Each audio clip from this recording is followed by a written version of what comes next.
Let's talk about podcasting and microphones, because I've got something to tell you that I wish someone had have shared with me before I started a podcast. Hi, I'm Chris Asher, and if you want to get the most out of digital media, whether it's podcasting, your website, videos, YouTube, you've come to the right place. Hit subscribe and let's get into the video.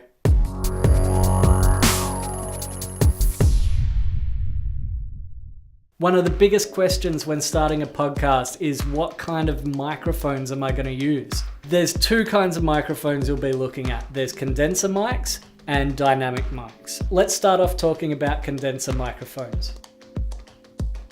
When I first started a podcast, I bought a couple of condenser microphones, and the reason I bought those is because that's what I see people using in studios and all of that sort of stuff. They sound great.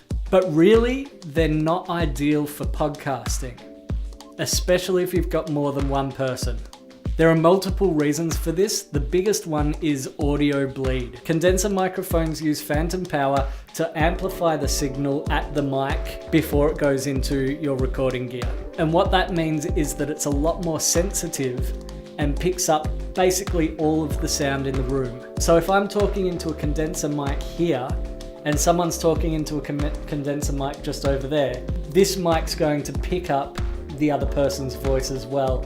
And it's going to create a roomy, echoey sound to the podcast. Then we have dynamic microphones, which are a lot less sensitive. And they're used usually for live performances and stuff like that because they don't pick up all of the sound around them, which would create feedback.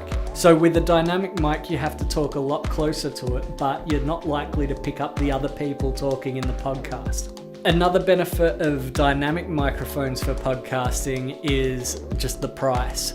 This is about half the price of a condenser microphone, and this is a cheap condenser microphone. They can get really expensive. Also, if you get a condenser microphone, you're going to have to get a mic stand and a pop filter like this. So $30 for one of these, $50 for a mic stand, $250 for a microphone. You're looking at $320 per person in the podcast. Because you're speaking close to it, you're not going to use a big pop filter. What I do is I grab one of these.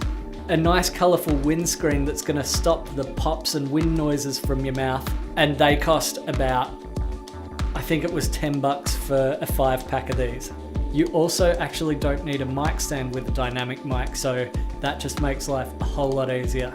So basically, when I was starting a podcast, I went through the condenser microphone route, wasn't happy with the audio, and I wish that someone had said, don't get a condenser mic, get dynamic mics. They're going to sound better in the long run. Anyway, that's where we're going to leave it today. I hope you found this useful. If you know someone that's starting a podcast, make sure you share this with them if they're at the point of buying gear, because hopefully they'll save a lot of money doing this. Thanks for watching. I'll see you guys in the next video.